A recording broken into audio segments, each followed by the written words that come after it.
Mula noon hanggang ngayon, wala pa ring pagbabago. Lugmok pa rin sa kahirapan ng mga Pilipino. Nasaan na ba ang pinangako? Bakit nagbago? Dahil ang totoong problema ay ang ating gobyerno.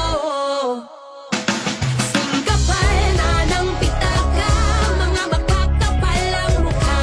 Habang tayo'y binabaha, sila na may nagpagkasasa. Mga pinulong pasimuno, kapangyarihan inabuso. Walang awang ninakaw ang kaban ng bayan ng magkawasan. Dami-dami ng gutom, ang dami-dami ng hirap, ang dami-dami na naming mga damdamin naiyak dahil sa dami ng mga magnanakaw tsaka kurap. Kulang na lang tayong lahat maganda matay ng dilat habang sila'y makakapal ang bulsa at mukha. Tayo naman ang tatagal ng ubos at dukha. Nagagandahan ng mga tahanan nila habang ngayon parang mga daga na nakalubog sa bayan. Sagaw buhay habang sa kabilang banday makinang at binabalot ng karangyaan. Itong mga napiling umupo na ang siyang husay, ginamit lamang sa pang-aabusong magdikta, magmanipula at saka manguto. Kasabay ng kanilang palihim na galaw, pag nanakaw na ang bungay, paghihirap at ikaw ang tanging umapasan, ngunit hindi mo matanaw. Sinanay kang magdusa kaya konting ayuda hiyaw. Kapal na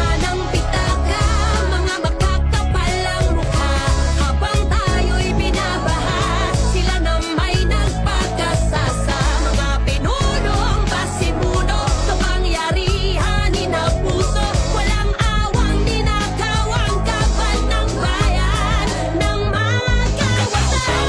Hinakot ng kurahot, magnanakaw sa kabad, malasalot. Katakot-takot ang hinakot ng kurahot, magnanakaw sa kabad, malasalot. Katakot-takot ang hinakot ng kurahot, magnanakaw sa kabad, malasalot. Katakot-takot ang hinakot ng kurahot, magnanakaw sa kabad, malasalot. Bakit ba ganito? Bakit ba ganyan? Puro katanungan, kasagutan na saan? Bigat namin pasan, patuloy na nakadagan. Imbis na mabawasan pagtagal, mas nadadagdagan. Parang merong mahula, sino ang mamumulis? Kailangan pa bang buhay na naman ang ibuwis? O lumaban ng marangal, magdasal sa may kapal. Sana may kinabukasan pa ang bayan kung mahal. Sila-silang may pakanabat ba nagtutulungan? Pag nahuli mo naman biglang tagu-taguan. Diba ang tingin sa atin animoy laruan? Mga buhay yung sa pera nagkabul, habulan ng